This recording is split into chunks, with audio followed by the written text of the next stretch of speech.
Folks, we might take our seat and make a start for tonight's council meeting. If I had glasses on, I'd do something, but...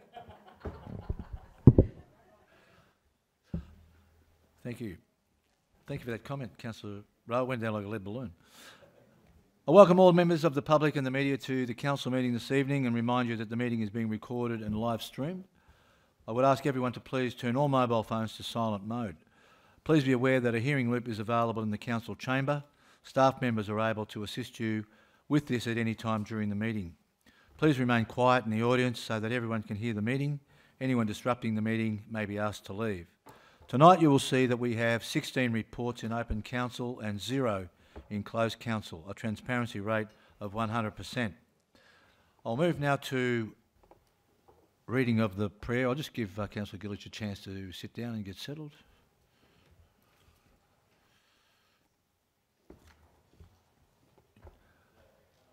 Please stand while I call upon Reverend Dr. David Powers of the St John's Anglican Church to read the prayer.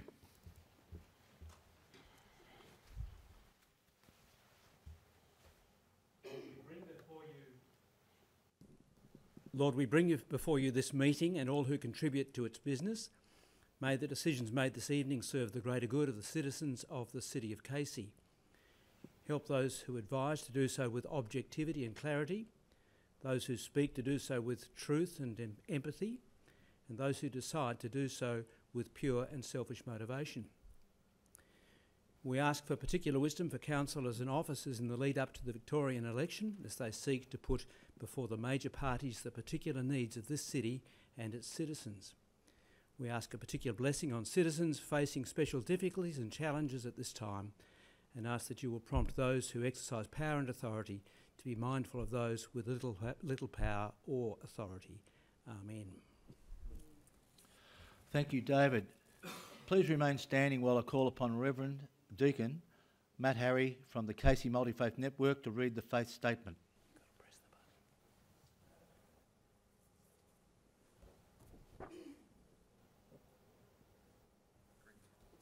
It's good to go. The Casey Multi-Faith Network exists to promote peace, harmony and understanding, and to do so in partnership with Casey Council and the wider Casey community. We aim to spread knowledge and clarity about what different religions and worldviews believe, teach and practice.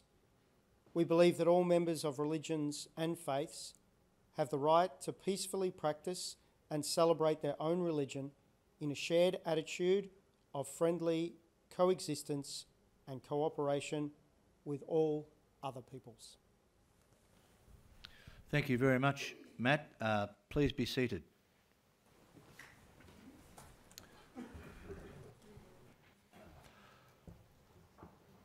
The City of Casey acknowledges that we are on the traditional land of the Bunurong and Wurundjeri people and pays respect to all elders past and present.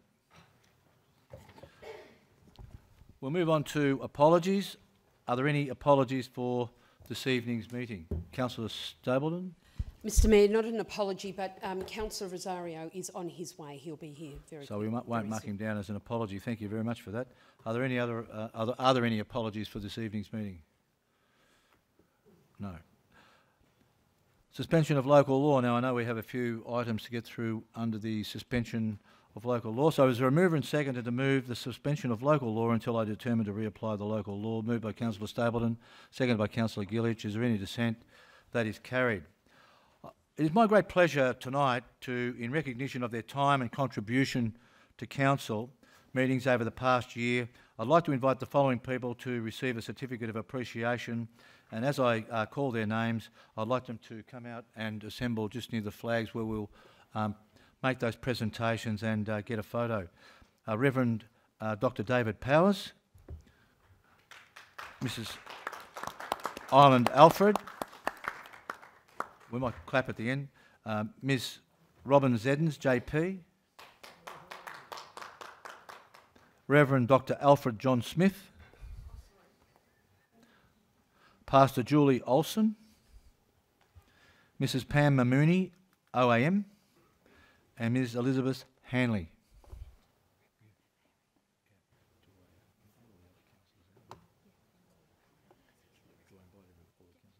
If I'd like to all the councillors to be involved in the photo. Welcome, Councillor Rosario. You can come straight out the front if you don't mind.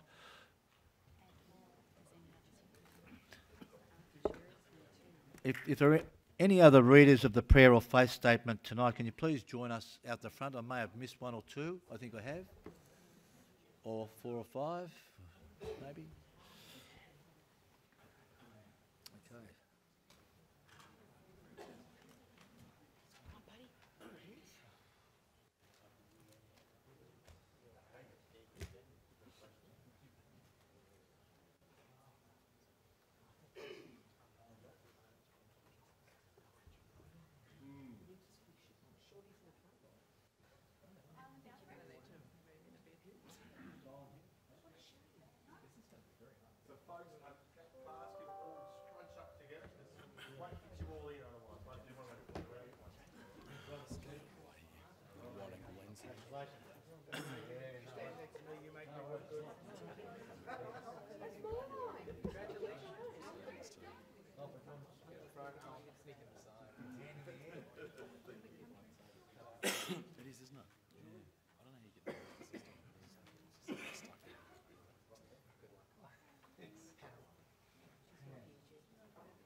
Yeah, maybe.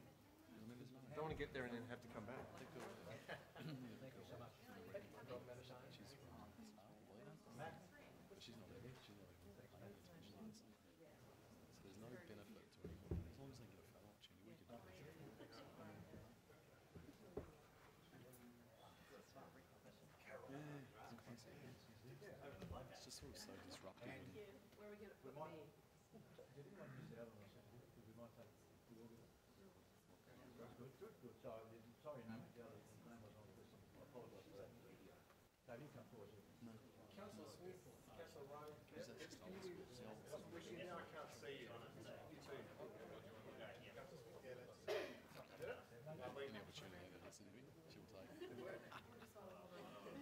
Right, 1, 2, 3, cheese.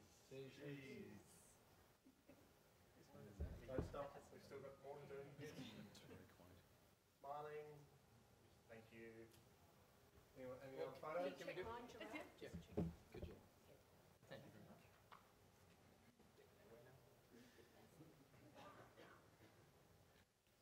Got 2 hands there, Gerard.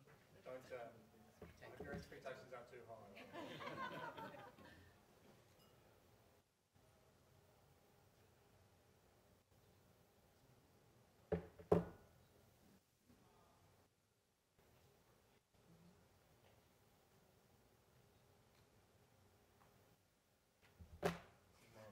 Yeah, we all done? Put them all back there. Thank you, everyone. Round of applause for all our recipients. Thank you.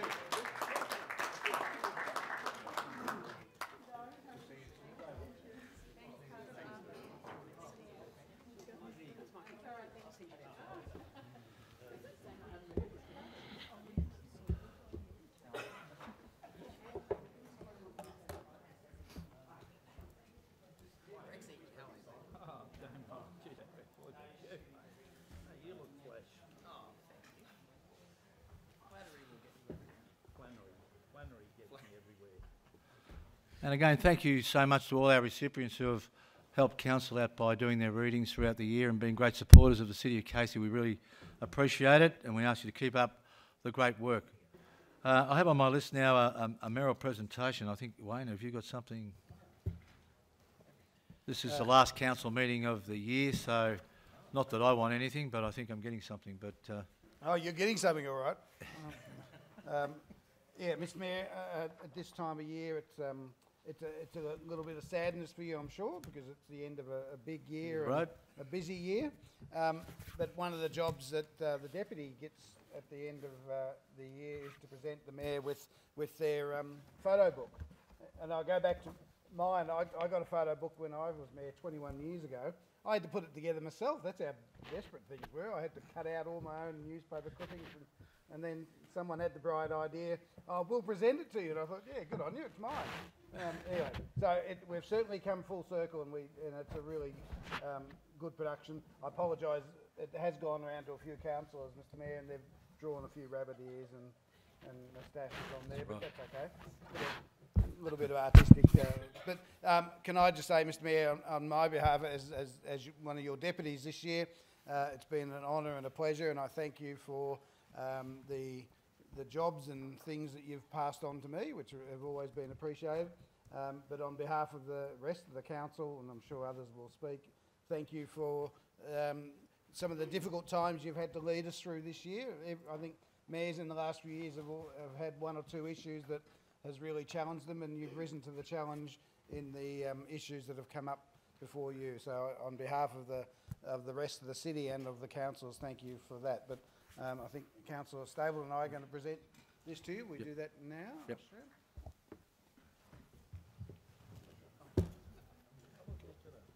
I was supposed to doctor that up. Thanks, Dano. Who's that one?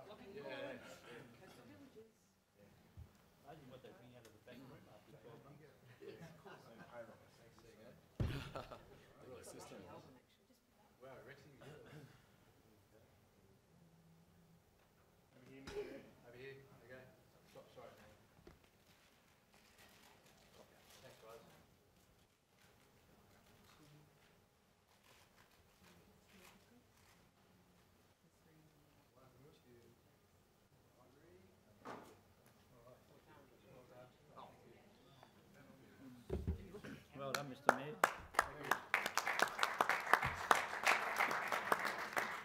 Look, I would like to say just a couple of very brief words. I don't think we'll go around the room because it'll take a long time, but I would like to personally thank my colleagues at the end of the meeting individually, because it's been a terrific year for me, and it's not about me.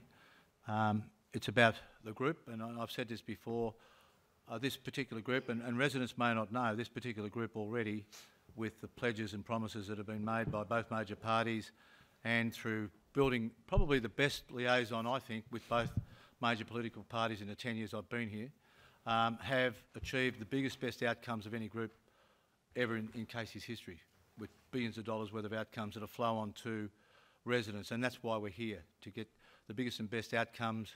And also, it was really great to take the opportunity to go through a really hefty process of selecting a new CEO, and we believe we've got the best CEO in Australia sitting right beside me here.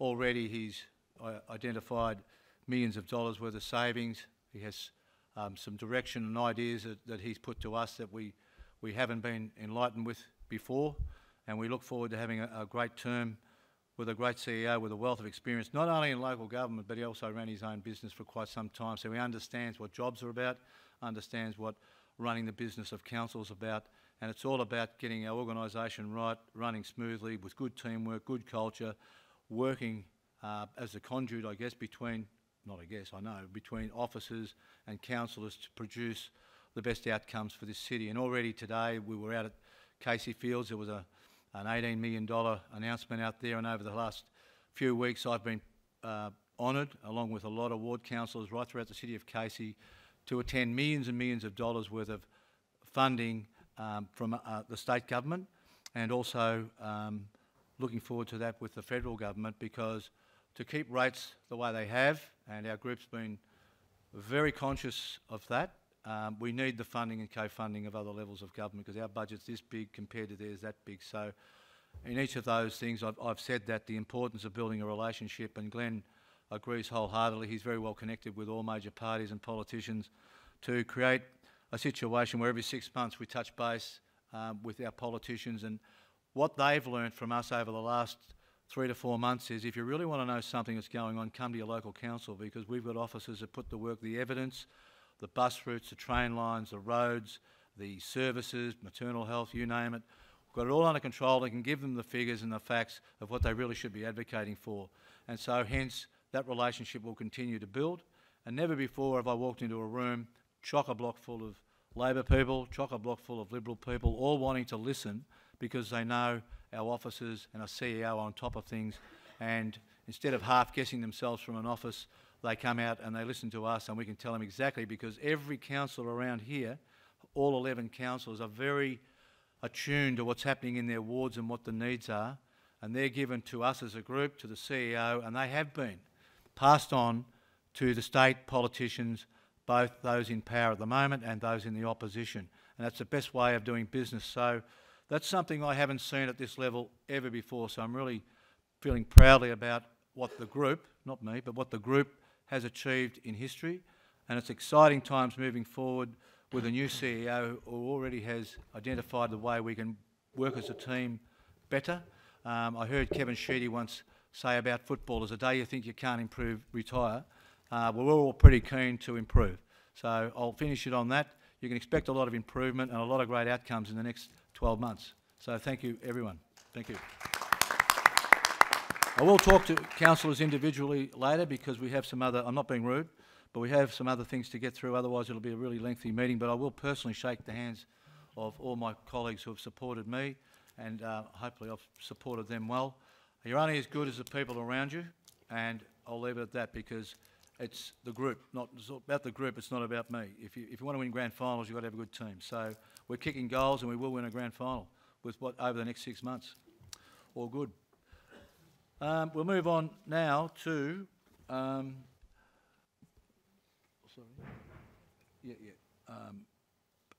Bunjil birthday, Councillor Smith. Mr Mayor, there's a graphic about to come up. Yeah, I just want to talk about the Bunjil birthday on the 28th of October. There's a full day of lots of free activities, but for me the big one is the 5 o'clock drought relief concert, Casey Cares, or Casey Cares for the farmers. 5 o'clock in the Bunjil Theatre. $15 a ticket. If you can get a group of 10 or more, it comes down to $10. But look, for $15, you're not going to get a better night, afternoon of entertainment.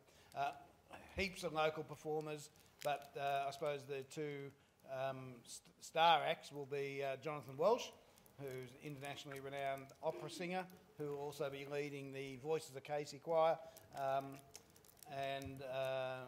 His name's just gone out of my head. Alan. Come on, Jared, help me out. That's it.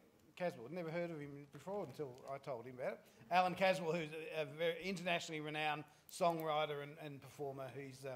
He's in Casey that day doing a workshop, and he's coming up to share his talent with us. So a great afternoon of entertainment, but more importantly, it's for a good cause. It's not a lot of money. You're going to have the best 3 hours that you've had for a long time, or 2.5 hours, and you're creating something good for the local community. We've still got to sort out how we're going to distribute the drought relief money, funds, but we know there's lots of good causes that will. The Mayor will probably get the choice of who the funds go to. After all, it's a mayoral charity concert. So encourage everyone to come, and I want to thank all the people who have already bought tickets. But also thank all the performers who are, every one of them, not one single person is getting any form of payment for this concert, so it's a great effort. Thanks, Councillor Smith, for driving that. Big round of applause for Councillor Smith because the farmers are doing it pretty tough up there. Thank you. Thanks, Councillor Smith. Councillor Stapleton, they want to say something? Thank you very much, Mr Mayor. I wanted to acknowledge that we are in the middle of Carers Week. And each year I do acknowledge our wonderful carers. They're our unsung heroes, and whilst we may pay them a lot of lip service, that is about it. Our carers really do a wonderful job, an unpaid job, but of very selfless sacrifice. And just a few statistics, Mr Mayor, and just to let you know, Carers Week runs from Monday the 14th, which is past, right through till the 20th of October. And just a few points are that almost every Australian at some point will have some family caring responsibilities, or it might even be a neighbour. The 2016 census shows that 13%, approximately 25,841 people of the population is a carer. However, this could be underrepresented due to some people in a caring role not identifying as a carer. The work of unpaid carers contributes enormously to the Australian economy. In 2015, the annual cost of replacing unpaid carers was estimated to be $60.3 billion. Caring can be very demanding and often restricts the lives of individual carers and their families. National Carers Week is about recognising and celebrating the outstanding contribution Australia's 2.7 million unpaid carers make to our community. Carers Week aims to raise awareness of our carers, the caring role and relationships, and carer supports and services. National Carers Week provides a chance to show appreciation and learn about carers and caring in Australia. Concurrently, the Ageing Positively Festival is being celebrated throughout the month of October across Casey. This coming week there will be several integrated events suitable for carers, including a multicultural morning tea, which is being held on Wednesday the 17th of October at between 10 a.m. and 11:30 a.m. at Limbrook.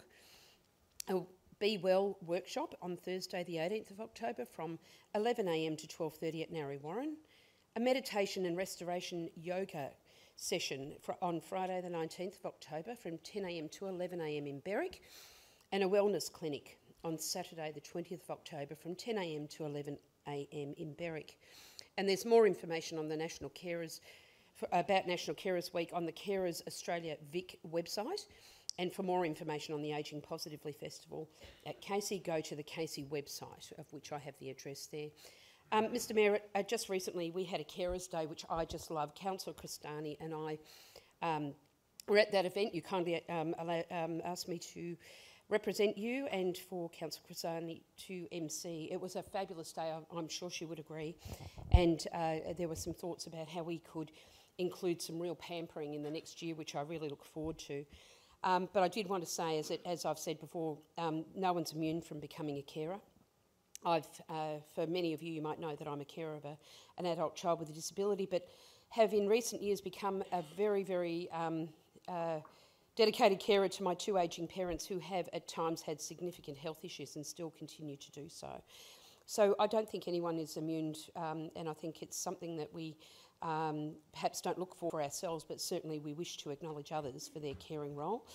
And also just to say that I'm very honoured to carry the portfolio for the welfare of carers and doing some work with our council officers at the moment to look at how we can better put those comments that we make about carers into action and truly support them here in the city of Casey.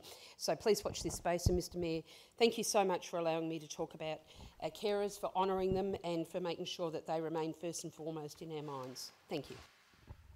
Thank you, Councillor Stapleton, and thank you for bringing that up, because you only have to, I've been a carer myself actually, and you go down to Relay for Life and people who are suffering cancer, and the carers, there's just nearly as many carers on the track as there are people who have got cancer or beaten cancer, so it's a really important aspect of it when you need support, when you can't do everything for yourself. So thank you for that. Is there a mover and seconder to confirm the minutes of the council meeting held on Tuesday the 2nd of October 2018? Moved by Councillor Flannery, seconded by Councillor Rowe. Is there any dissent? Then that is carried. Declarations of conflicts of interest. I wish to, does any councillor wish to declare any conflicts of interest? Councillor Saray, I'm trying to remember. In urgent business, Councillor Raziz is going to talk about more police, so that would be a conflict. You mean advocacy? Yeah, okay, well I'll declare it at the time. Okay, so but also 6.10. 6.10. Yeah. All right. Councillor Saray has declared she has a conflict with 6.10, and when we get to that, she will state that conflict. I have a conflict with 6.10 myself for reasons I've given to the CEO, Councillor Stapleton. Thank you very much, Mr Mayor. I have an indirect conflict of interest with 6.10 for reasons that I have cited to the CEO earlier this evening. Thank you. Are there any other councillors wishing to declare a conflict of interest in any item? So when we get to 6.10, three of us will be leaving the room. We'll move now to officers' reports. Any councillors wishing to withdraw items for further discussion at tonight's meeting in regard to officers' reports? And we'll start with you, Councillor Stapleton. Thank you, Mr Mayor. I was just wondering if I could bring forward a couple of items. Item 6.13 and... I'll move that. But if you just state the items, then we'll do all this and then I'll come back to that. 6.13 and 6.14. Thank you, Mr Mayor. Were you 6.4 as well? 14. And 6.4, thank you. So 6.4, 6.13, 6.14. Thank you. Councillor Jackson. Thank you, Mr Mayor. Item 6.5. 6.5. Thank you. Councillor Aziz. Thank you, Mr Mayor. Items 6.7 and 6.10. Thank you. Councillor Rosario. Thank you, Mr Mayor. 6.11. 6.11. Any other councillors wishing to withdraw items? Councillor Smith. 6.2 and 6.3. Just very quickly.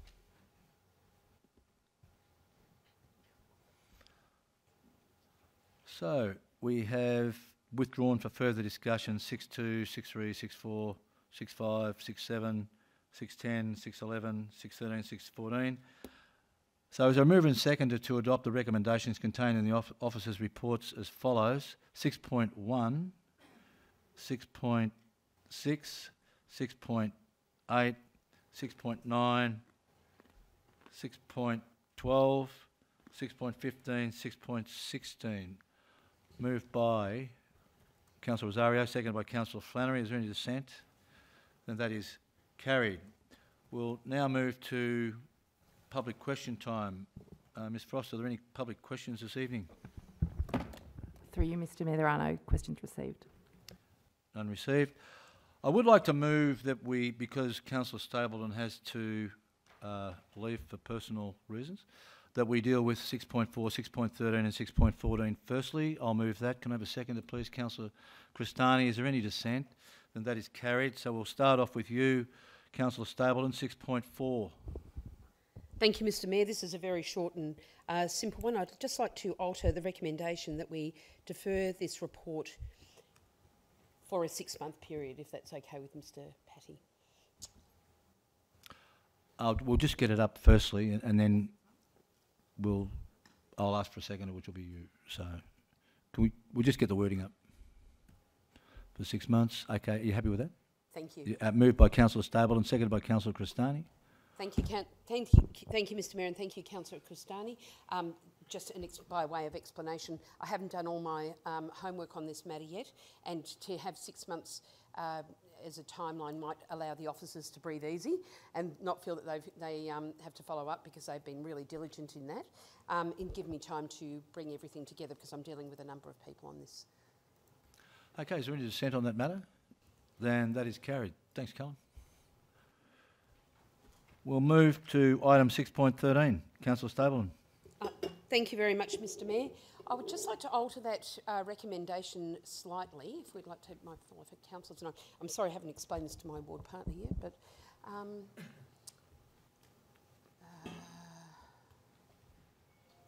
I think if we could alter item 2, that the site remains listed on the pedestrian crossing prioritisation program and be referred, so we knock out the rest of that sentence, and be referred to the 2019-20 Capital Works program. After referred, could we put be referred for consideration, comma, to the 2019-20 Capital Works program, and we knock out number 3. I don't know that I need a report to come back, but I know that Councillor Rowe would like to second that, Mr Mayor. Given it. Not after his remarks before. Is there someone else? No, Councillor Rowe will second that. Thank you very much. Look, short and simple, we have an example where Hunters Green Retirement Village, who have 190 residents living there, have to cross a very busy road, Rochester Parade, to get to their local shopping centre, which isn't far, I might add, but they do have this road to navigate.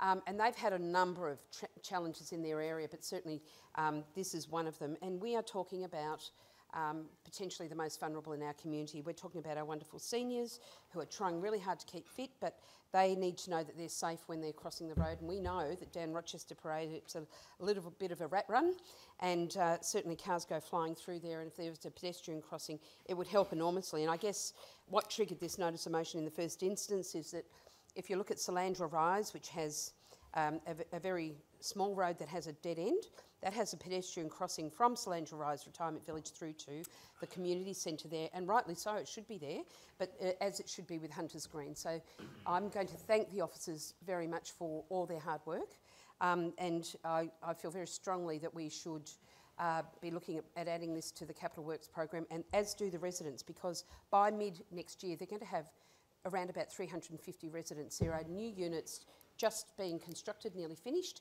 They'll be all moving in there, and there's just going to be so many more residents that are going to need to cross that road. So safety is the first thing I think of as a councillor, and I think we need to be considering where safety applies to our most vulnerable and to our seniors isn't always as significant for perhaps the people with more a stronger mobility. So we need to really be careful about how we look at what we're providing to our residents, and that's why I've put forward this recommendation. And I just seek my fellow councillors' support. Thank you, Councillor Stapleton. Are there any questions or dissent on the matter? Then that is carried. Councillor Stapleton, 6.14.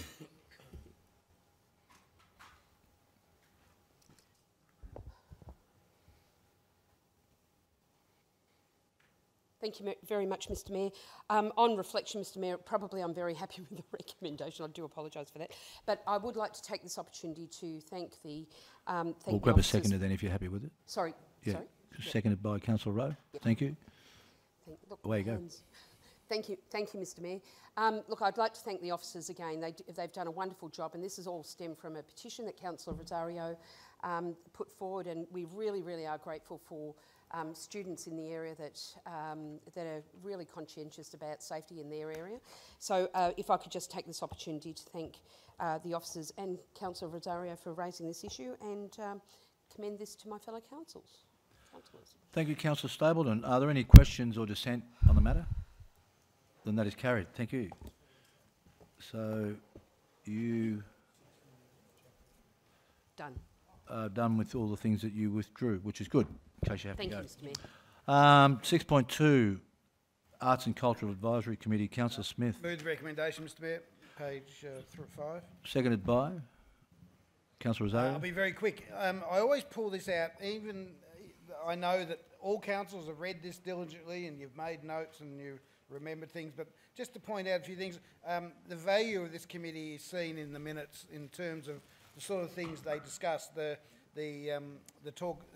update on the busking festival that hadn't even occurred at that time, but the feedback that the people on the committee were able to give, because there's a lot of performers on that committee who were able to give some really good feedback about how things could be improved, and I take it the officers will look at that and take that on board.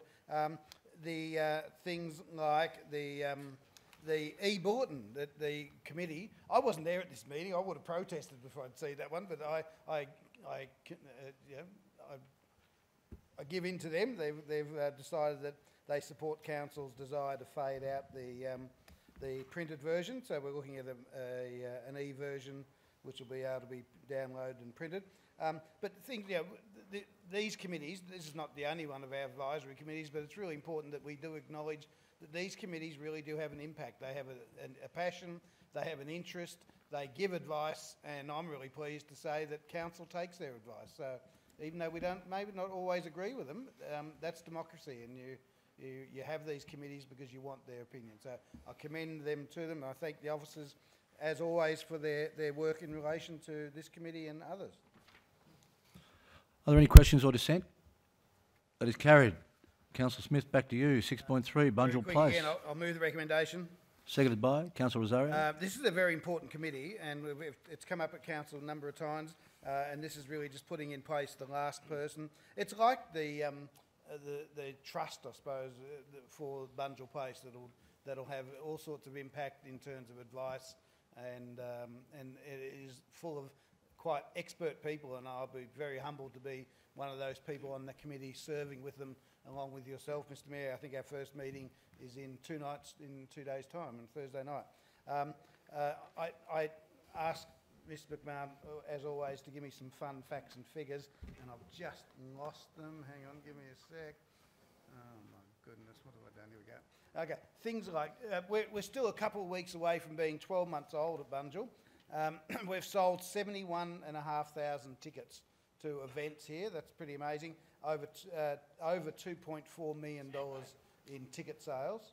The gallery, which we predicted in its last visit to that, we said our aim was 50,000 people per annum, and we're not. Remember, we're still only just over 11 months in to the first year. That gallery's already had nearly 70,350 visitors. So an amazing turnout. The precinct, we predicted 1 million people in the first year. Still a couple of weeks away from the first anniversary, we're up to 1.8 million. So it's just amazing results. It's proven that Bunjil was needed, and Bunjil is certainly being accepted. So I thank my author of fun facts, my provider of fun facts, for that, and look forward to the Bunjil Place Advisory Committee minutes, which will come up in meetings in the future. Thank you, Councillor Smith. Are there any questions or dissent? And that is carried. Thank you. We'll move on to 6.5, which is Councillor Jackson, Deputy Mayor, Position Policy. Thank you, Mr Mayor, and there's an alternative on the screen, Mr Mayor, that's being provided by the officers. Before I get a seconder. Seconded by... You want to wait for a second? Oh, no, yeah. Councillor Rowe. Thank you, Councillor, and thank you, councillors. I won't harp on this long. I'd firstly like to thank the officers for developing the policy and creating it. The policy is in relation to a draft bill legislation in relation to the Local Government Act. Obviously, the Local Government Act hasn't been enacted and won't be enacted this time round. It could be a little while since it actually comes into play, and there's obviously a period in which it allows councils to adjust to the new one as well. So, Mr Mayor, this is just keeping it a status quo for now, but what's really great is we've got the policy ready. It's ready to go should that bill go through. It's ready to go, so I really want to thank the officers for their hard work on that. Thank you, Councillor Jackson. Are there any questions or dissent on the matter? Question or dissent? No question. Away you go. Council's aware that having just finished another term of Deputy Mayor, I think I've been 6 or 7 times, I've lost count, how important it is to have 2 Deputy Mayors. I think going to 2 was a good decision of this council, and Councillor Stable had to leave, but I think she would agree that it's always good, and Mr Mayor, you'd know yourself, there are times when you just can't be in fully agree. More than one place at a time, or you aren't able to be somewhere, that the deputies step in, and the community appreciates that. We don't need to change this yet. We know that down the track it's a highly probable that it will be changed, but until we need to change it, let's keep it in, because the change might even be 12 months or more away. We just don't know. So I thank Councillor Jackson for this, because I think it's important that if it ain't broke, let's not fix it yet. Thanks, Councillor Smith. Are there any further questions or any dissent? And that is carried. Thank you. We move to 6.7, Councillor Aziz, Funding and Innovation Opportunity. Thank you, Mr Mayor. I'd like to move the recommendation in my name. Moved by Councillor Aziz, seconded by Councillor Jackson. Just very briefly, Mr Mayor, this is a fantastic opportunity to achieve a whole range of innovations and reform in relation to our planning model and our planning implementation, and I congratulate the officers for the tremendous work they've done in getting us to that point. Thank you. Are there any questions or dissent on the matter? And that is carried. We move now to item 6.10, where I'll be declaring a conflict of interest because of the reasons sent to the CEO. Councillor Saray? Yes, I'll be declaring conflict and indirect conflict of interest, conflicting duties. Thank you. Okay, and Councillor Stapleton is not in the room. She's gone, so she was one other. Yeah, Mr Mayor, I move that Councillor Smith assume the chair. Have a seconder for that? Seconded by Councillor Rosario. Is there any dissent? That is carried. I'll vacate the room. Councillor Smith, can you come and take the chair, please? Thank you. Yeah, thanks, sir.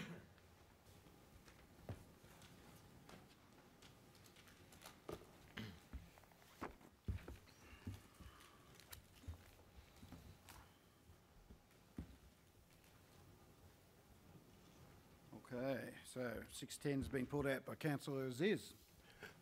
Thank you, Mr Acting Mayor. I have an alternate recommendation which has been emailed to the governance team, and I move that alternate recommendation in my name. I'll give everyone a second to read it.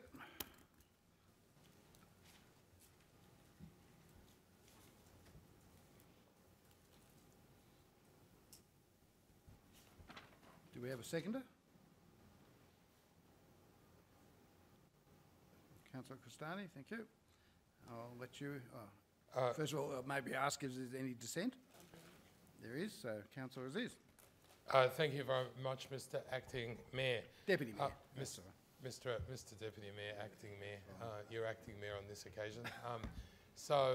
I just would like to say in support of my alternatives that this matter has come up before Council on 2 occasions now, and Council has made a resolution. And now it seems to me that there's been an application made by one of the developers to circumvent that resolution.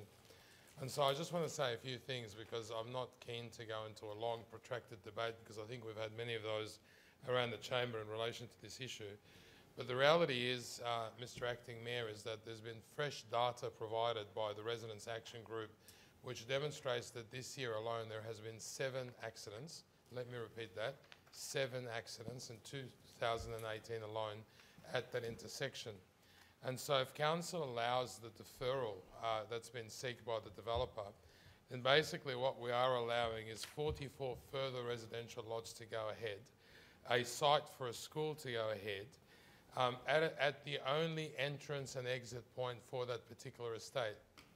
And to me, this is unacceptable. So we're facilitating more traffic at an uncompleted intersection where we've had already several accidents. And if that actually plays out across an entire year, then it's likely to see more accidents and, God forbid, possibly fatalities. I don't want that sitting on the head of the City of Casey, Mr Acting Mayor, because we have a history of making responsible decisions in relation to these matters. If the applicant or the developer wishes to challenge our decision and take us to VCAT, then let that decision of allowing risks of fatalities be on the head of VCAT, not on the head of the City of Casey. We have a strong action group that represents 1,100 residents in that particular area. That action group has recently been joined by the current state government in promising road improvement funding for that neck of the woods, and any decision by the City of Casey to defer the development of that intersection will actually go against that announcement and what that announcement delivers, and will also go against a future announcement by the alternative government or the Liberal National Party. What we should be doing is sticking to the resolution that was passed by this council in promoting advocacy for this particular black spot to qualify for government funding and promises of funding from the alternative government should they win in November. The statistics speak for themselves. The history of this matter speaks for itself. The Residents Action Group speak for a number of residents, over 1,000 in fact, and also speaks to the volume and the data that we've currently got from engineering experts on the dangerous intersection that is crying for rectification. We simply cannot allow, Mr Acting Mayor, more development to go ahead and allow more residents to move into that estate without actually rectifying the intersection. It is as plain as day, and I commend the alternative to the chamber. Thank you. Would you like to speak as seconder at this stage? Reserve. Anyone else wish to speak? Councillor Rowe, you were dissenting. Do you want to speak? Oh, Councillor Jackson. Just through you, Mr Deputy Mayor, just some questions to officers firstly, if I may. Mr Turner, in relation to the original motion that was to allow the extra lots, the 44 lots through, would allowing the 44 lots delay, in your view, the intersection occurring?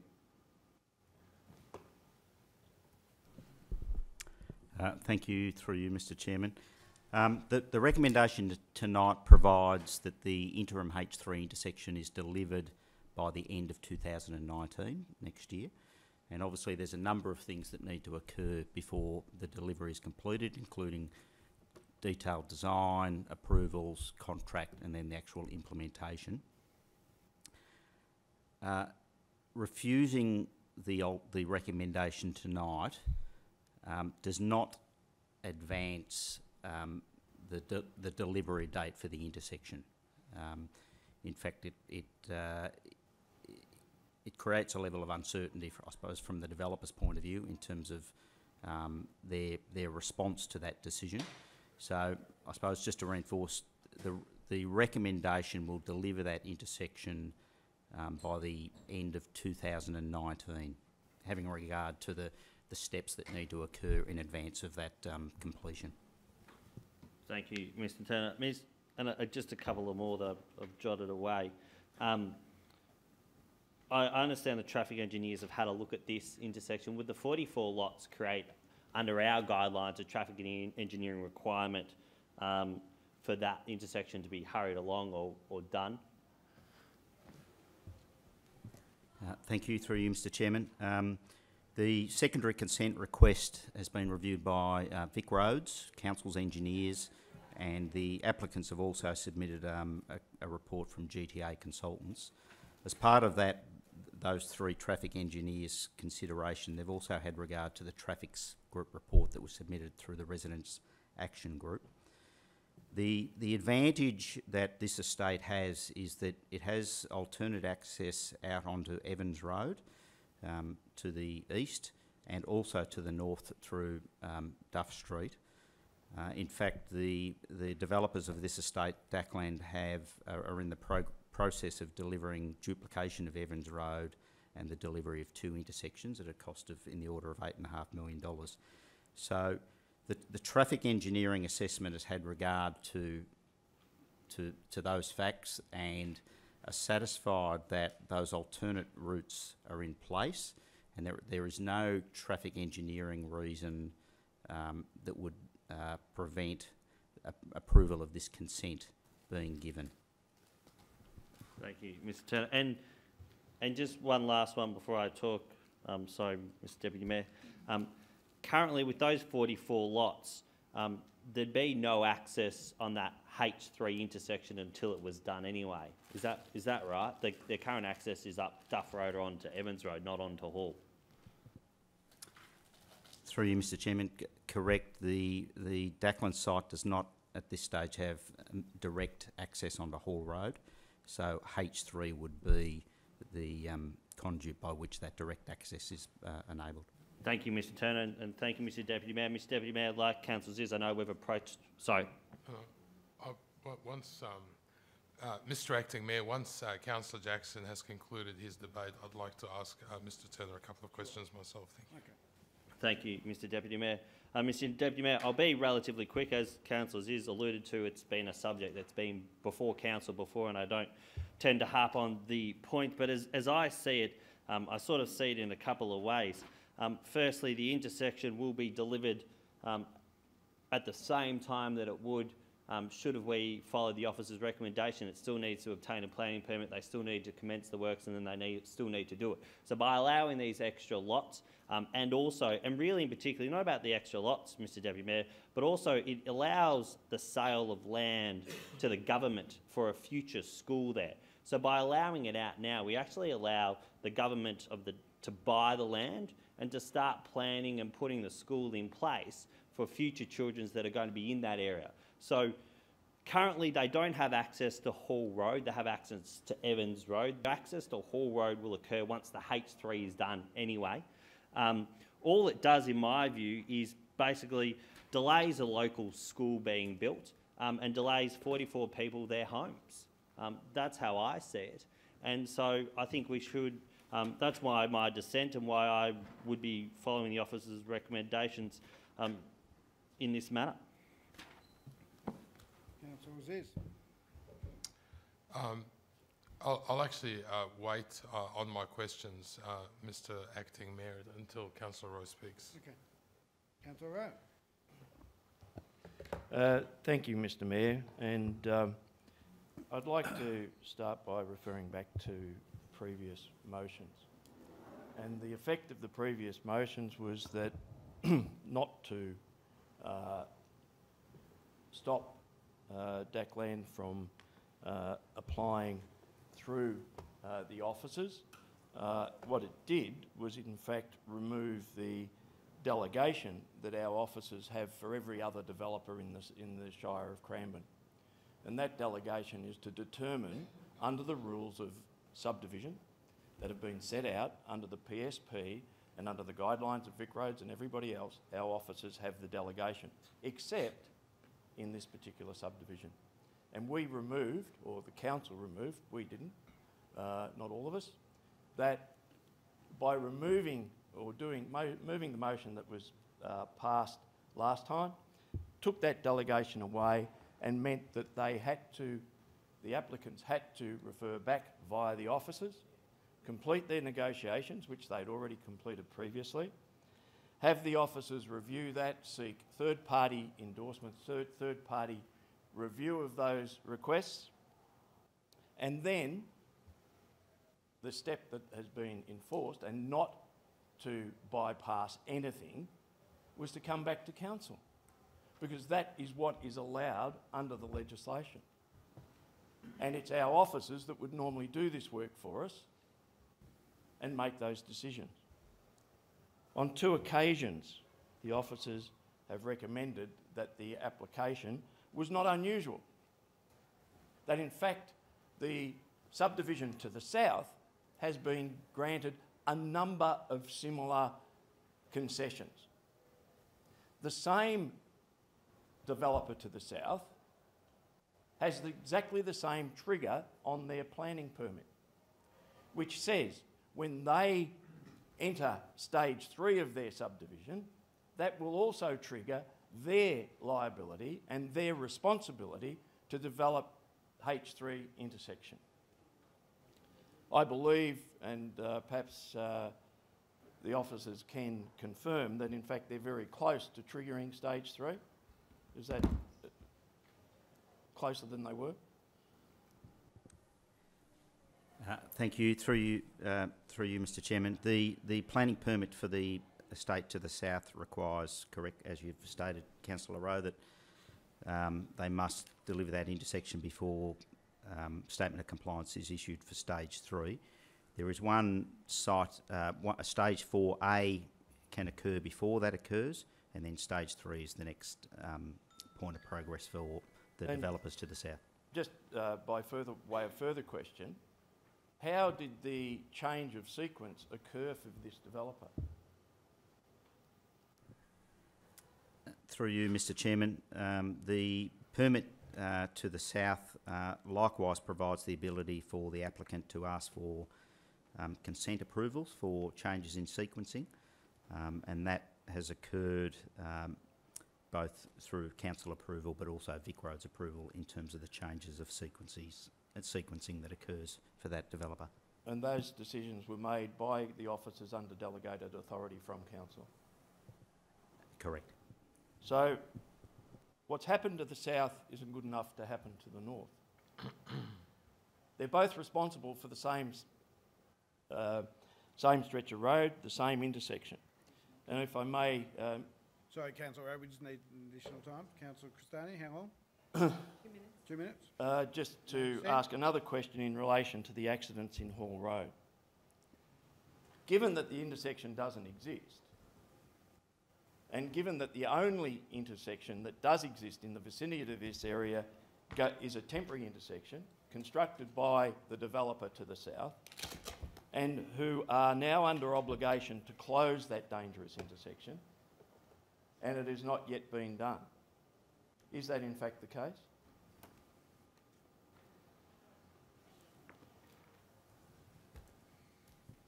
Through you, Mr. Chairman, there is a temporary access to the development to the south that is required to be closed, and the developer of the south has made a commitment that that will occur by the end of this calendar year. By the end of this calendar year. Okay. So it's all good and well for him to make undertakings, or them to make undertakings in relation to a dangerous intersection, which the same Residents Action Group has complained bitterly about for some period of time and wanting that intersection closed.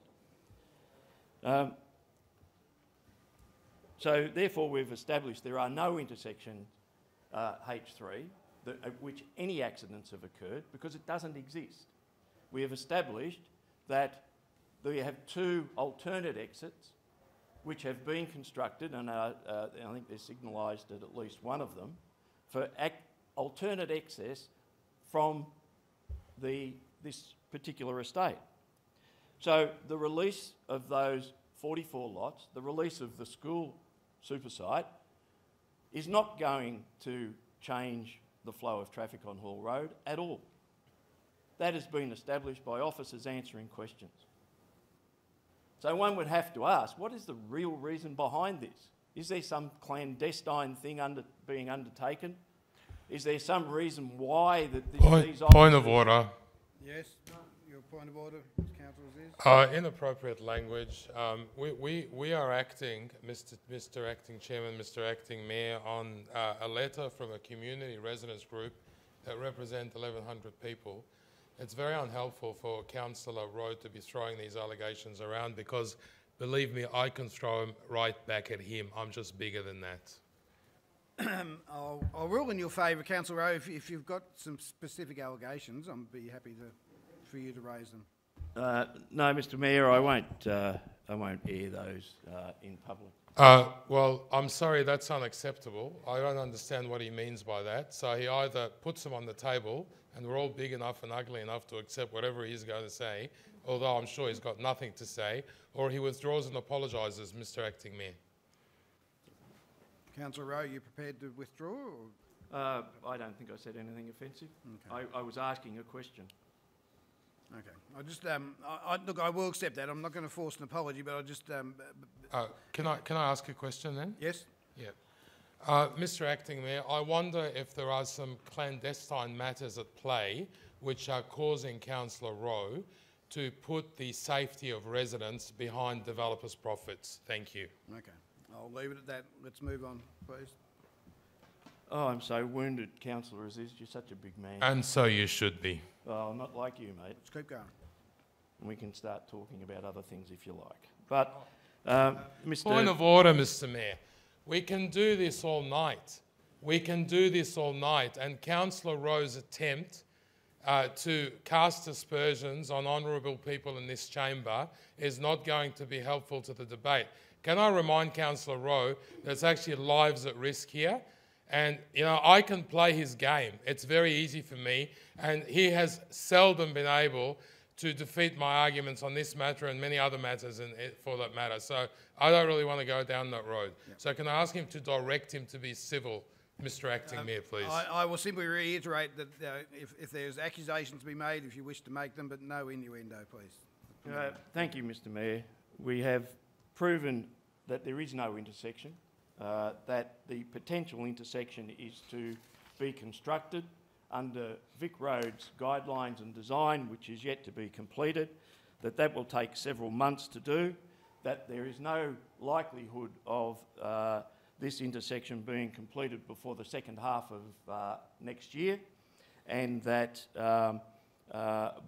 by doing or refusing this application, all we're doing is opening up the opportunity to go to VCAT, which will take several months to get the VCAT, during which time it's unlikely that this road will be designed, given which time the permit is unlikely to be issued. After that period of time, after VCAT have made their decision, you know, we're talking many months, perhaps halfway through next year, before that decision can be made, then we can or the consideration can be given by the developer to building that intersection. Time, Councillor Rowe. So, Mr. Acting Mayor, I say that Council will be making a drastic error of judgment in relation to this if we stop it. The officers have had the authority taken away from them. It's been put back to us, and be a perfect, you know, more wasting time and really affect the safety of people in Hall Road. And one closing remark, the current government has committed the funding to the duplication. Our officers are in the process of discussing handing over of money collected through the developers' contributions levies to VicRoads to allow them to commence such work. So, Mr Mayor, there is no reason for us to refuse. Councillors, is you intend to sum up? Or Yes, I do. Okay, I'll ask for any other comments before that happens. I might just say one thing. Reluctantly, it looks like it's going to come down to me again, and I really don't like being put in that position. But I want, Councillor Aziz, if you could address in your remarks to convince me. I think the letter we got from the residents group this afternoon or today was quite compelling, and I congratulate them on what they presented. So the position they put, I think the position that's been put to us tonight, though, is that if we went with the original, this motion, it's not going to deliver anything sooner. So I'd be happy to hear what your view on as a response to those comments. Thank you, Mr Acting Mayor. A lot of that is based on a great deal of speculation in terms of what VCAT might do, whether the developer is going to go to VCAT, and if he or she does, then how long will that process take? But I just want to ask the planners a couple of questions, if I may, to you, Mr Turner. Can you please confirm that the current access to this estate actually occurs through the intersection of Halls Road and Evans Road where those 7 accidents have occurred?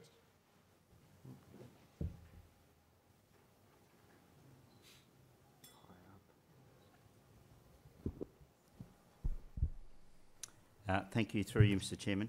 The site has a buttle to the east to Evans Road, and there are 2 vehicular access points on Evans Road that are currently in the process of delivering intersections directly onto Evans Road to the east. The site also abuts to the north Duff Street that provides vehicular access to the north. So there is no direct vehicular access to the south to Hall Road until intersection H3 is delivered. The residents will obviously have access to the intersection you refer to by exiting onto Evans Road, and they can either go north or south. If they choose to go south, then they would be going through the intersection of Evans and Hall Road. I'm just a little bit lost there, Mr Acting Mayor. I just asked a straight-out question. Is the corner of Evans Road and Halls Road the only current access point? If you could just say yes or no in terms of those residents. The access point is onto Evans Road. And that's on the corner of Evans and Hall Roads. Is that correct? The points of access are north of the intersection of Evans and Hall Road. All right. Mr Acting Mayor, as you've said, the letter from the residents group was very clear. They provided fresh crash data which demonstrates that that this particular access point, which is on the corner of Evans and Halls Road, is a black spot. And I'll just wait for that to subside. Yeah. I think it's the Gruffalo that's out doing you tonight. Maybe close the door.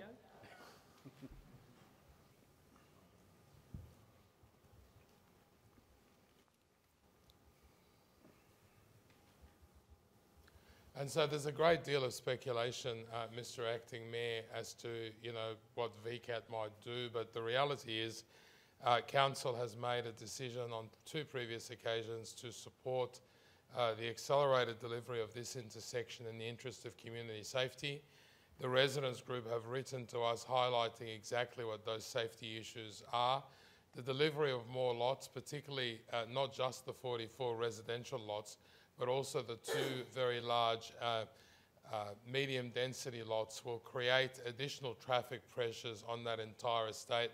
And I'd hate to be in a situation, Mr Acting Mayor, to see the City of Casey actually putting developers' profits before the safety of residents. The safety case is made and it's well articulated and it's very clear before us, and I certainly don't need to reread the letter from the Residents' Action Group.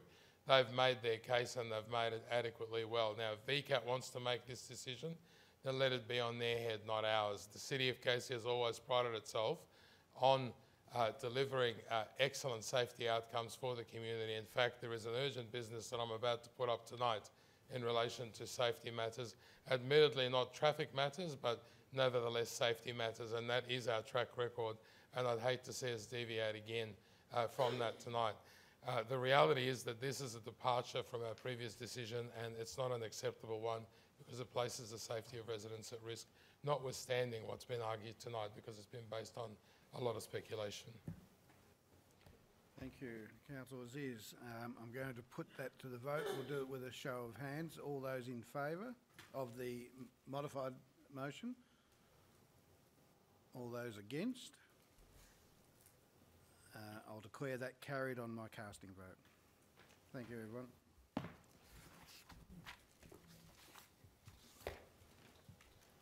If someone could ask that under control.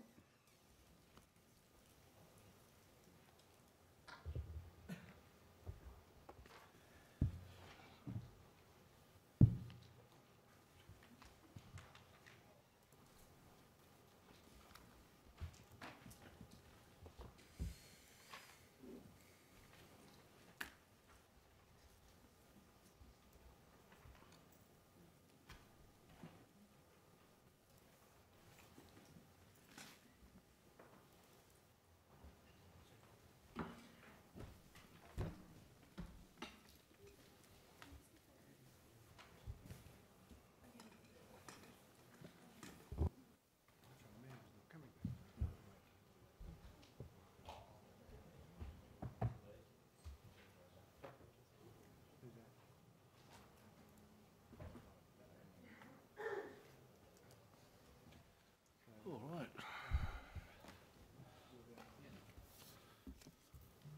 Thank you, Councillor Smith. We'll move on now to 6.11, Councillor Rosario.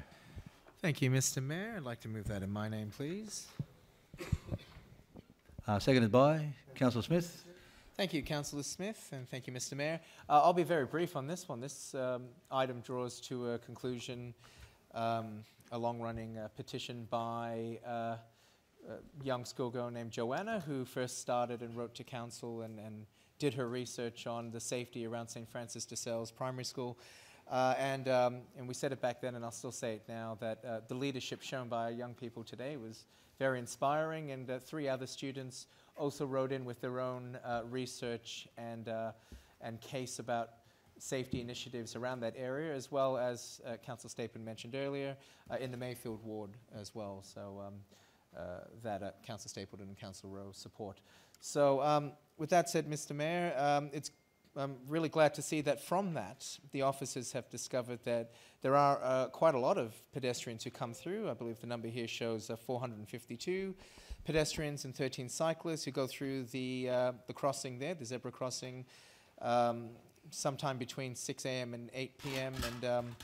And the peak periods, especially during the school times, is when it really hits its mark. So with that said, the officer recommendation is to remove the zebra crossing, which I believe was installed by PTV, and in its place put a supervisor crossing, one that will ensure the safety of, or at least improve the safety of our residents and the children there. So congratulations to the future leaders of tomorrow for their initiatives, and they should be very proud of what they've done. And with that said, Mr. Mayor, I'll commend it to the Chamber. Thank you. Thank you, Councillor Rosario. Are there any questions or dissent on the matter? And that is carried. Thank you.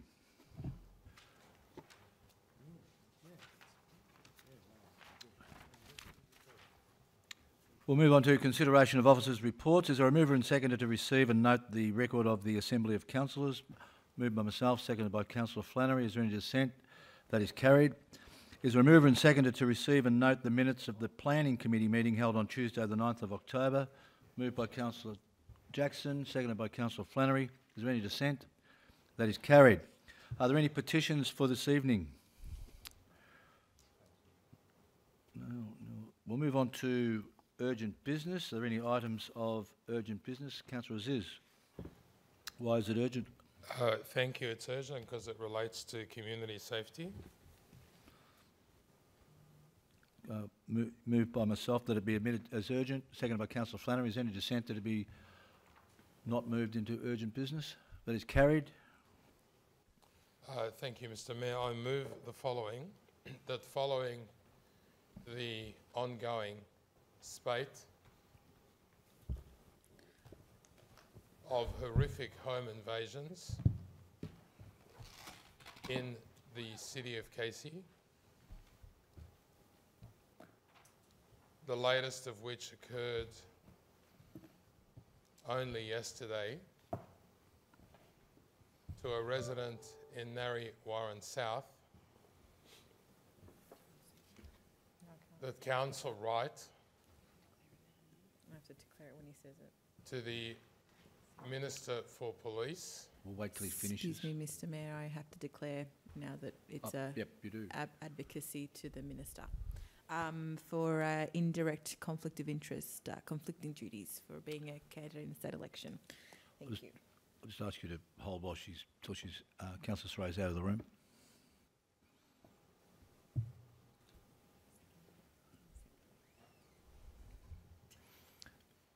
You've got to finish first. And Keep the going. Shadow Minister for Police to request acceleration of the promised police numbers to the city of Casey, and to advise that our residents have had enough.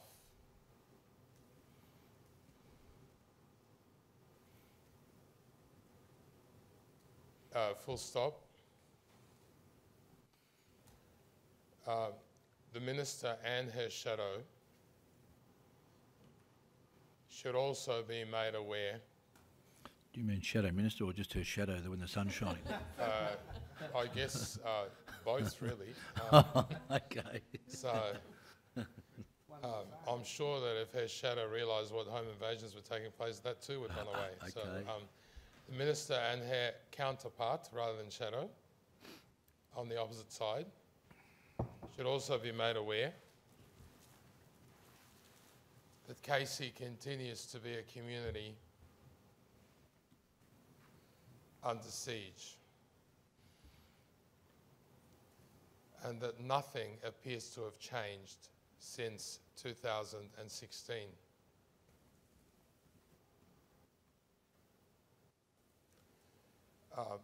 Next paragraph, that Council also write to the Commonwealth Attorney General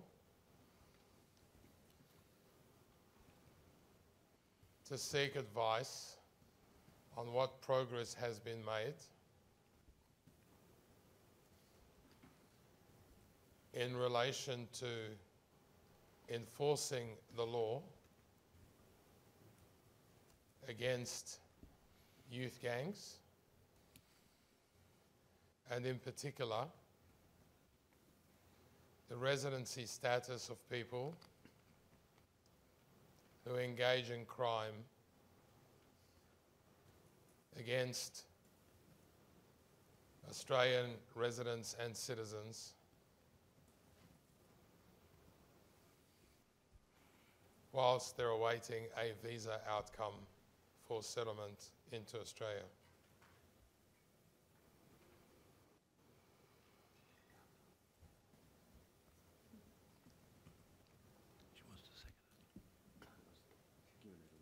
Oh, okay. Sorry, I thought you were talking about me. Part 3, that a copy of this letter, of these letters rather, be provided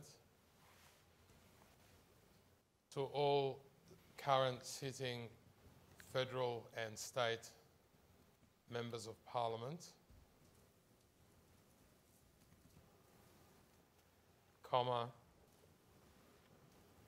as well as alternative members and other candidates at the state election Now, by alternative members, councillors, I mean particularly the alternative Labor members for Cranbourne and Narre Warren South, because the sitting members are retiring at the election. So I hope that that is clear, otherwise I may have to amend the motion. So for the author of the letter, that's exactly what I mean. And as well as their candidates, which will be presumably Liberal National, as well as Greens, as well as independent parties such as the one that Councillor Cristani represents. So do officers understand that? Yep, Yeah, they've got that. That concludes my motion. Seconded by Councillor Cristani. Thank you. Mr Mayor, before I introduce the motion, I've asked our Manager Communications to see if he can play a video which was shown on the news tonight. Is that happening? Thank you. This is a remarkable technological achievement, because I was led to believe that this is in the realms of the impossible, but it seems to be that it's happening. So Channel 9, was it, Mr Sholton? Indeed. Thank you.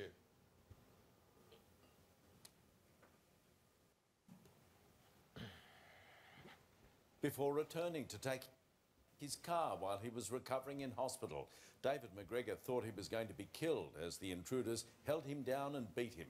He spoke to crime reporter Alexis Daish. Ambushed in his home, David McGregor is haunted by flashbacks. Very scared. Answering a knock on his door in Ormond Road, Narre Warren South last night, a gang of up to 8 thugs confronted him. Shoved me down the hallway, yelling out, "Where's your money, where's your money, where's your money?" They surrounded the dad of 2 in his kitchen, snatched car keys off the table and $300 cash. I felt like they were going to kill me. I was that scared. What were those moments like?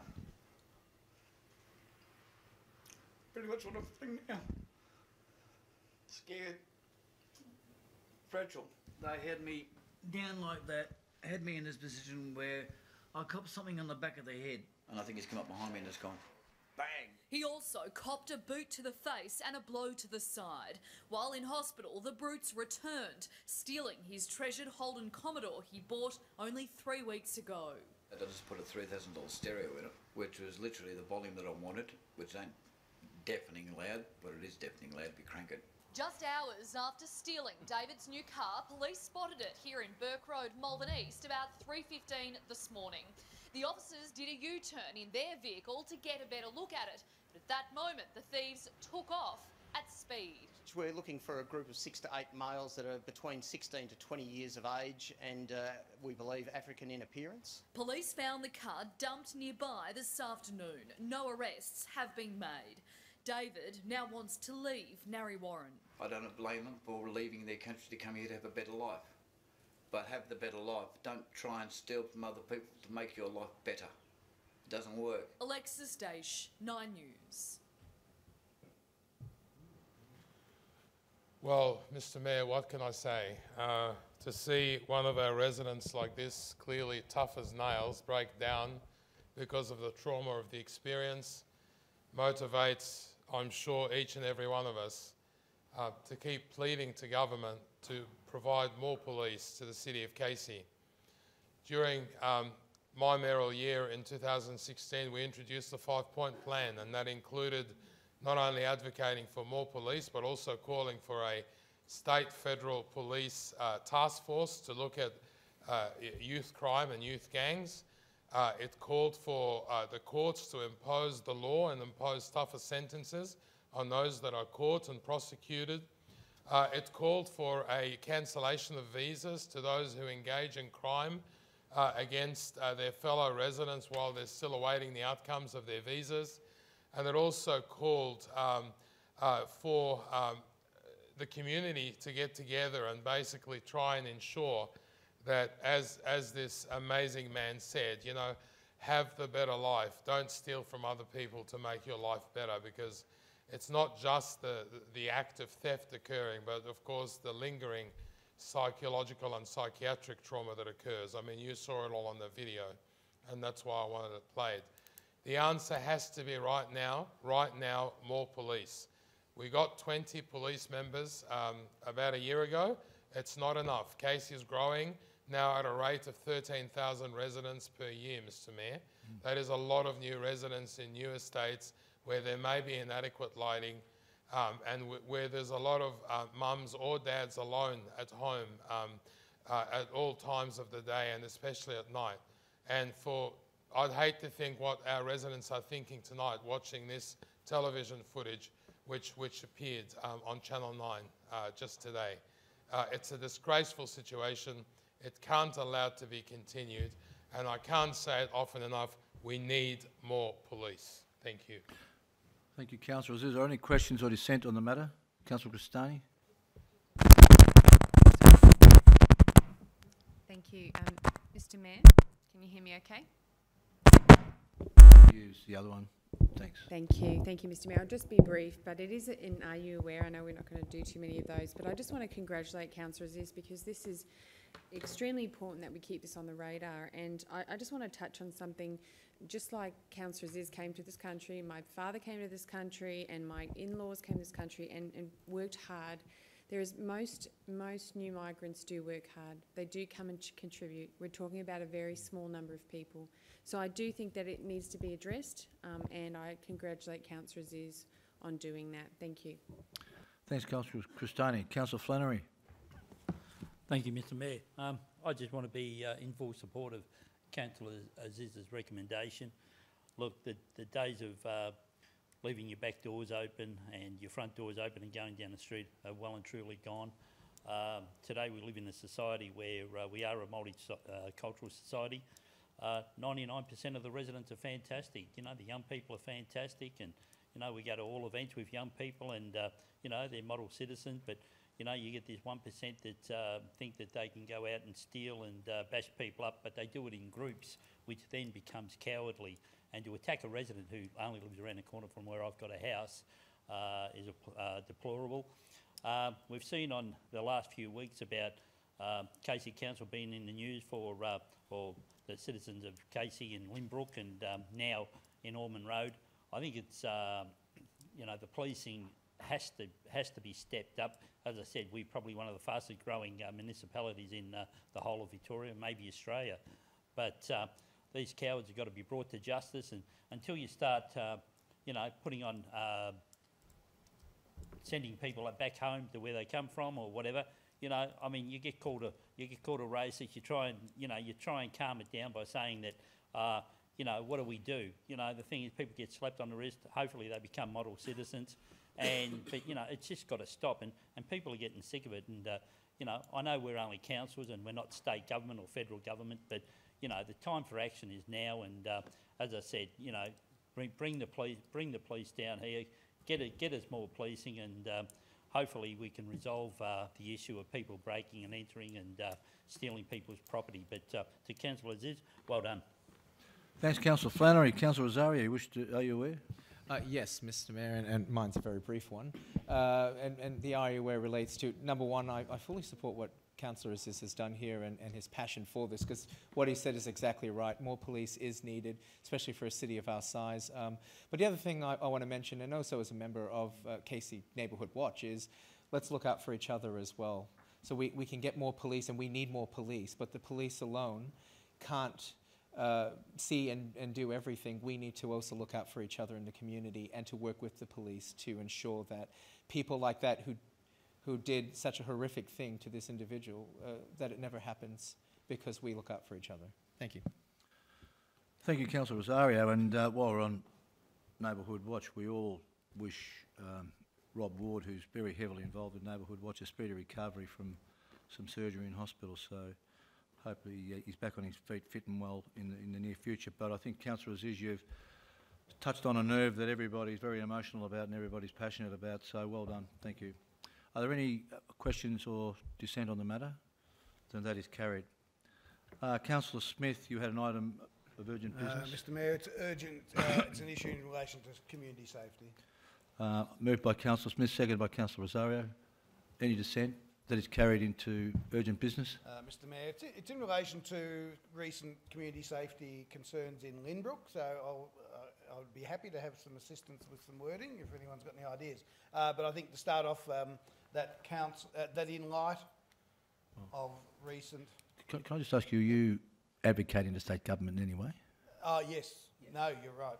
So, sorry, Anyway. Councillor Saray, you might have to declare it in a microphone. Yep. Thank you.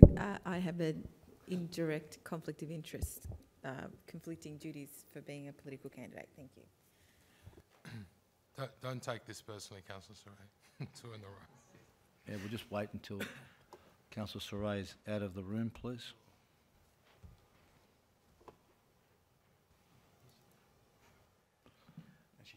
Thank you.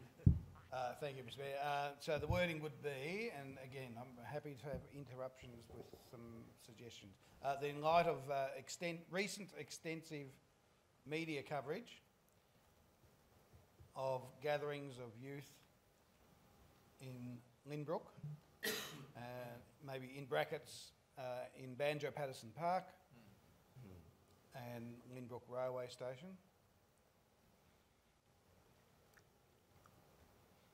that council write to the Premier, it's going to be cast of thousands, to the Premier, Leader of the Opposition, Police Minister and Shadow Police Minister,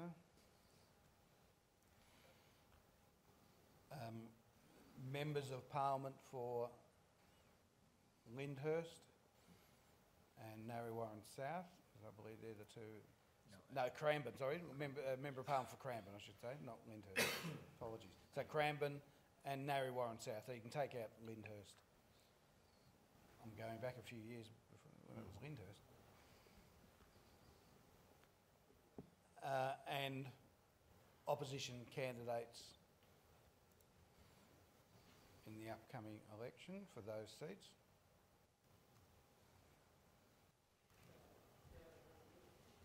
Seeking support for Council's long-standing advocacy for improved lighting and video surveillance in the area of Banjo Patterson Park. Now I think that's probably... Yes. Would you consider after station involved in unlawful behaviours or in inappropriate behaviours? Or yeah, well, yeah, you've said there's gangs, but you haven't said they've done anything wrong. Yeah, well, because there's never been any charges laid. There was never, no one's ever been... Okay, if you're happy with that, that's fine. Yep. I don't believe so, unless someone can tell me better. Gatherings of unlawful? Yeah, unlawful. Okay.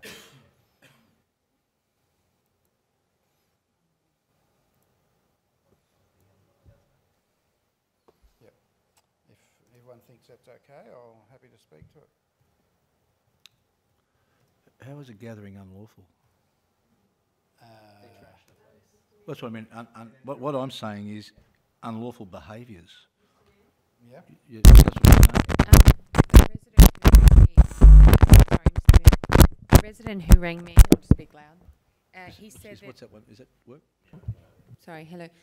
Yes, the resident who rang me did actually say that in his estimation it was disturbance of the peace, so there possibly could be a criminal situation. Well, if we can come up with some wording, I'm happy to take suggestions. Well, gangs who have been disturbing the peace in Banjo Patterson Park. Okay. In Lynbrook, yeah. I think that's... Thank you, Councillor Christine. Yep, thank you for the suggestions. That's all good. If I can get a seconder, I'll be... Second by Councillor Rosario. Can I, first of all, I haven't included seeking more police, even though we'd love more police. Councillor Aziz's motion will cover that one off. Because my understanding is that the police response to these issues wasn't that bad.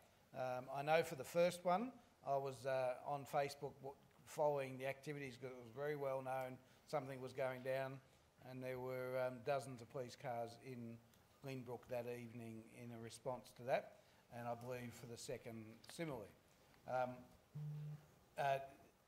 This council, Councillor Rosario and myself and this council for a long time been advocating, and the Lynbrook Residents Association in particular, been lobbying for increased lighting in that area and video surveillance. It's something that we all agree should be there, but the funding is the big issue. My understanding is that the state government, as a result of this, is seriously looking at a response, and the response could well be what we're seeking.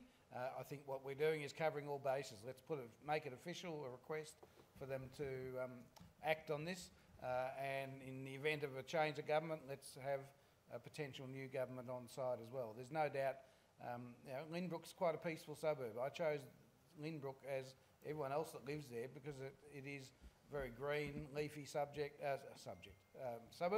and it's always been quite safe and peaceful. And this has rocked us a fair bit, I have to say. So I think we are looking at just reinforcing what we've been saying for a long time. I think here's some evidence of the need for it. And I do thank the police for their response. I know at 2 a.m. on Saturday morning there was huge crowds gathering in the park, and it was quite noisy. There's a Facebook post going around where someone's recorded the sound, and at 2 o'clock in the morning it was pretty outrageous. So Ms Edens over there probably heard it from her house, no doubt. She's fairly close by, I suspect.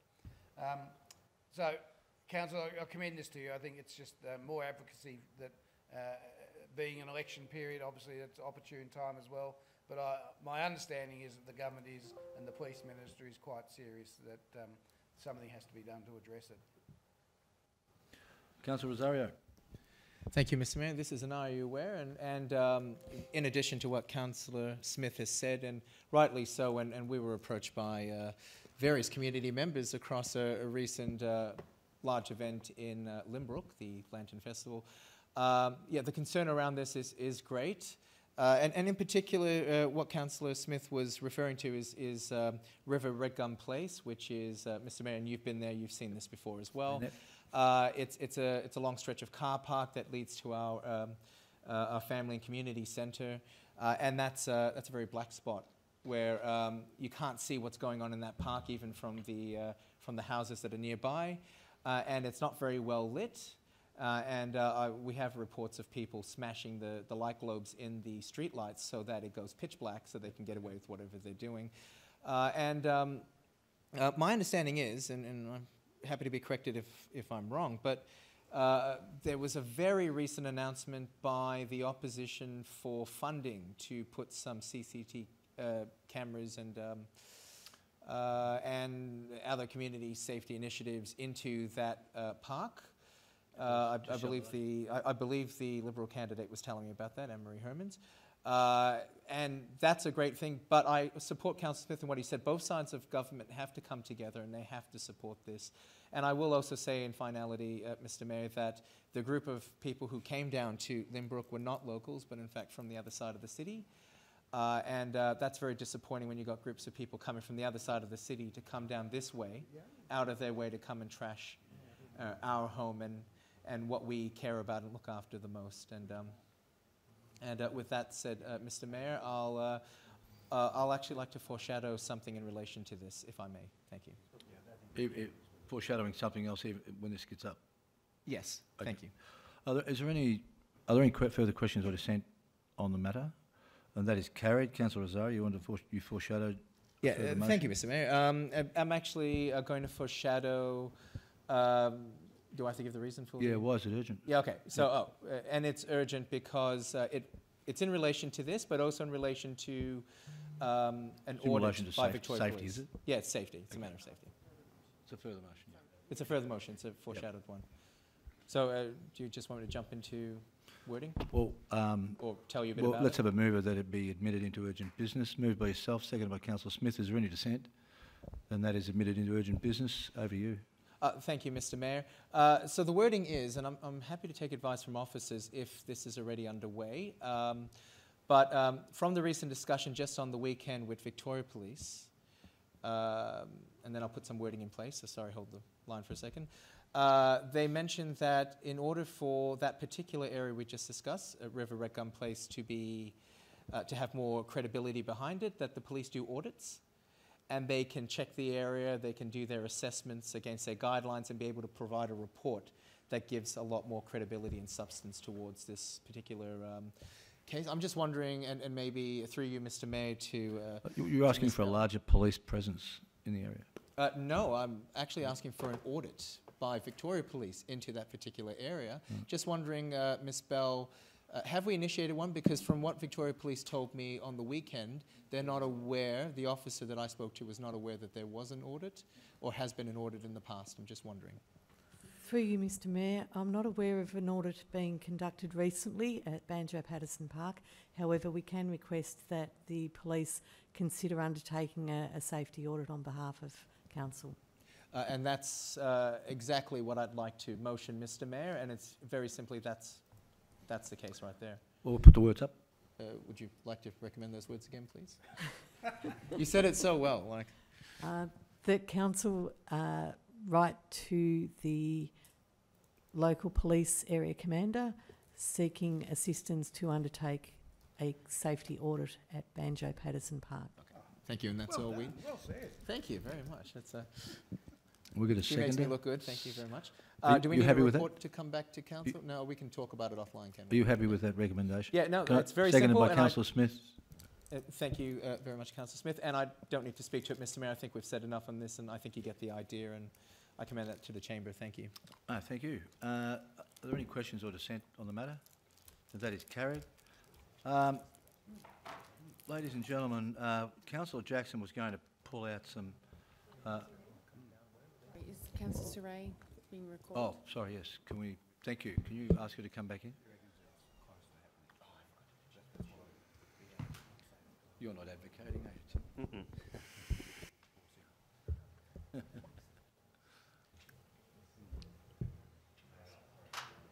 No.